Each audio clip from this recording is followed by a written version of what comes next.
Okay, thought I might make a short video on bump steer since I've been playing with this for 2 days now. Obviously, bump steer is the change in steering angle of the wheel hub as the wheel moves up and down through the range of suspension motion travel. Sort of tough to measure. This is the way I'm doing it without a professional bump steer gauge. I think this is just as good, but I have a laser level that's projecting a vertical line. You can see the laser being projected there. It gets projected to a mirror that is bolted to the face of the rotor. The rotor is held tight to the hub with lug nuts so it doesn't move. So the pivoting of the mirror will truly reflects the steer angle in this case.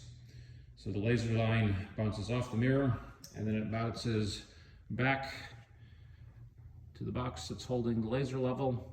And you can see the vertical line projected there. So applying a little bit of trigonometry, we know that the distance between the source of the light and where it is hitting the box, which I've marked with that little black tick mark, let me check my cheat sheet, is 4 inches.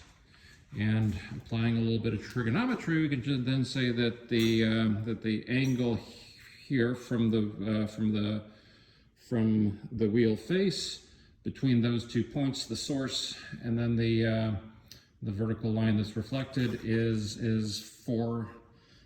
Yeah, we know that it's 4 inches. We know that we are 93 inches away.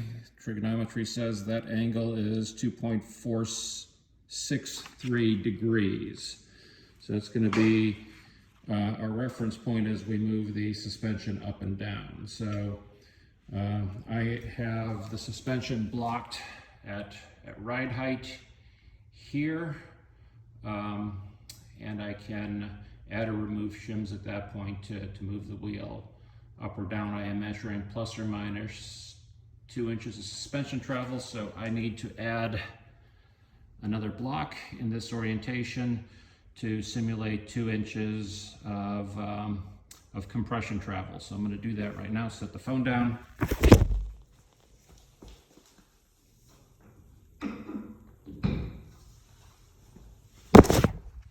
Now you can see that I have 2 blocks in there now, and the reflection has moved. In this case, it's moved from the tick mark on the right to the tick mark on the left. Obviously, I did this before. The distance between those is 5/16 of an inch, which makes the distance from the source to the reflection. They previously measured 4 inches, plus an additional 5/16, which then, when we calculate this angle, gives us 2.655 degrees. Subtracting the originally measured 2.463 degrees gives us 0.192 degrees of angular change as we lifted that wheel by 2 inches. And then applying that 0.192 degrees to the 27-inch diameter of the wheel assembly, we get a one-wheel toe change of 90 thousandths of an inch. So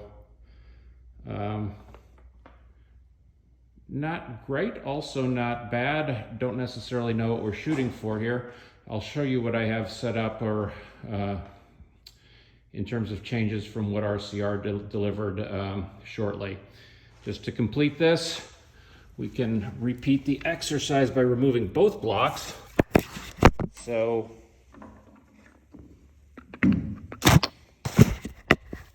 that moves the suspension down 4 inches from the previous point, or simulating a droop of 2 inches from ride height.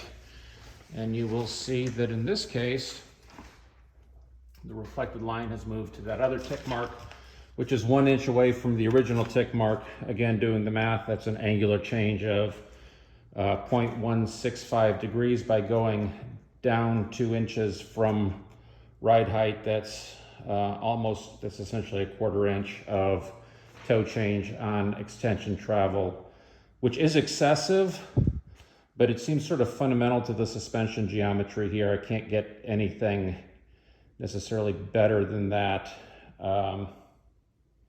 So we'll drive it and see how it behaves. So I've had the lights off. Let me turn the lights on. So in terms of setup, this is the RCR suspension setup with the newer, shorter arms. So a couple of things. The steering arm can be installed in two ways. In this case, it is pointing, the bend goes towards the brake rotor. I've inserted a 2-inch extension on the steering rack, bringing the outboard ball joint close to being in line with the inboard pivot points, which is sort of the desirable setup here. And on the outboard point, I am using a QA1 high misalignment rod end that, using washers, is spaced down with a washer stack of 1.2 inches. So that's how we got here. Obviously the coil spring and damper assembly is removed, so it makes moving the suspension easy, keeping the chassis at ride height. So there's where I'm at, and when we get to drive it, we'll see what it is. When I get to the other side, I'll take another video showing of the as delivered